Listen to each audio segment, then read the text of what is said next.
देखो यार, अगर तुम जवान हो और तुम इस दुनिया में महान बनना चाहते हो और अपना भौकाल मचाना चाहते हो, तो तुम्हें हथियार के रूप में एक चीज़ को बहुत ही मजबूत करना होगा। वो है शिक्षा। शिक्षा शेरनी का दूध है, जो पिएगा वो दहाड़ेगा, इसमें कोई संदेह की बात नहीं है। धन्यवाद।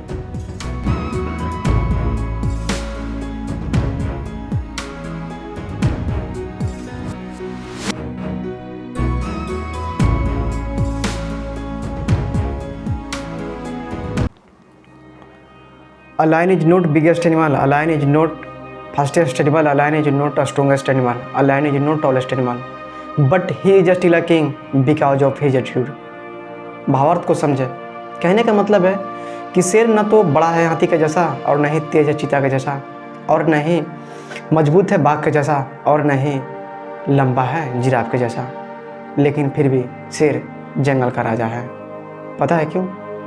एटीट्यूड की वजह से, अपनी शक्ति की वजह से, अपनी समझदारी की वजह से। और जहाँ शक्ति होगी और जहाँ समझदारी होगा, वहाँ साहस ऑटोमेटिक होगा सर। यह है न्यूटन का 5वां नियम।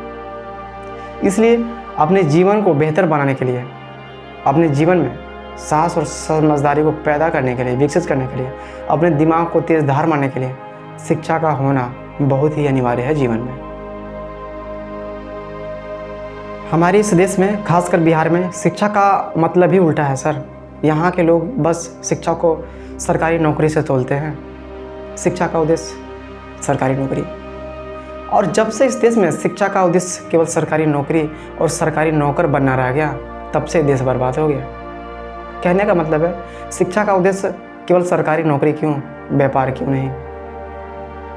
अब कुछ लोग बोलेंगे कि व्यापार करने के लिए तो पैसा चाहिए। नहीं सर, पैसा तो चाहिए ही चाहिए, पर पैसा से पहले साहस और समझदारी का होना जरूरी है। ईस्ट इंडिया कंपनी का आपने नाम सुना होगा। अंग्रेज लोग जो आयन से लेकर के, ईस्ट इंडिया कंपनी यही तो किया। ईस्ट इंडिया कंपनी ने भारत के पैसा, भारत के लोग और भारत को ही लगभग 200 सालों तक गुलाम बना कर रखा सर, और व्यापार किया। सब साहस और समझदारी का खेल है। और उस साहस और समझदारी को विकसित करने के लिए पढ़ना जरूरी है, किताब को भी और अपना व्यक्तिगत जीवन को भी, अपना व्यवहारिक जीवन को भी। लोग स्टेट गवर्नमेंट जॉब की तैयारी कर रहे हैं, लोग पीसीएस की तैयारी कर रहे हैं, आईएएस की तैयारी कर रहे हैं, जी मेंस की तैयारी कर रहे हैं, नीट की तैयारी कर रहे हैं, लोग डॉक्टर बन रहे हैं, वकील बन रहे हैं, अधिकारी बन रहे हैं। बनिए, अच्छी बात है।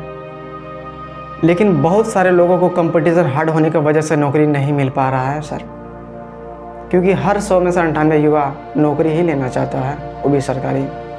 तो इस केस में कंपटीशन बहुत हार्ड हो जा रहा है।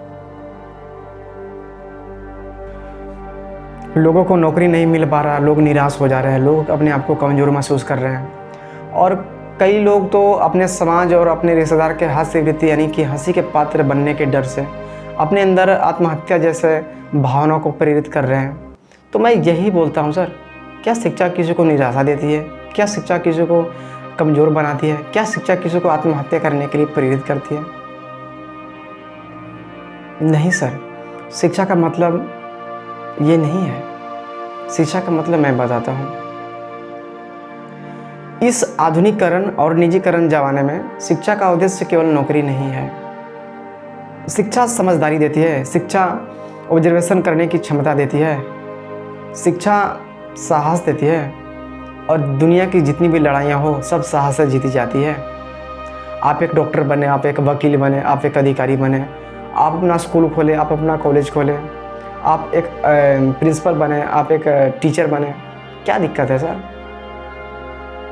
आप अपना व्यापार चलाएं, आप अपना बिजनेस खोले, आप एक एंटरप्रेन्योर बने, क्या दिक्कत है? और जो लोग सर ग्रेजुएशन करने के बाद 10 या 10+2 के बच्चों को नहीं पढ़ा पाते हैं, उनके लिए तो शिक्षा बेकार ही सर। आप अपनी शिक्षा को मजबूत बनाएं, क्योंकि इस भारत के संविधान लेखक डॉक्टर भीमराव अम्बेडकर ने कहा है कि शिक्षा शेरनी का दूध है, जो पिएगा वो दहाड़ेगा, इसमें कोई संदेह करने की बात नहीं है। अगर मेरा यह भाषण आप लोगों को अच्छा लगा होगा तो कृपया लाइक करें और चैनल को सब्सक्राइब कर दें और कमेंट में अपना ओपिनियन ज़रूर दें। धन्यवाद।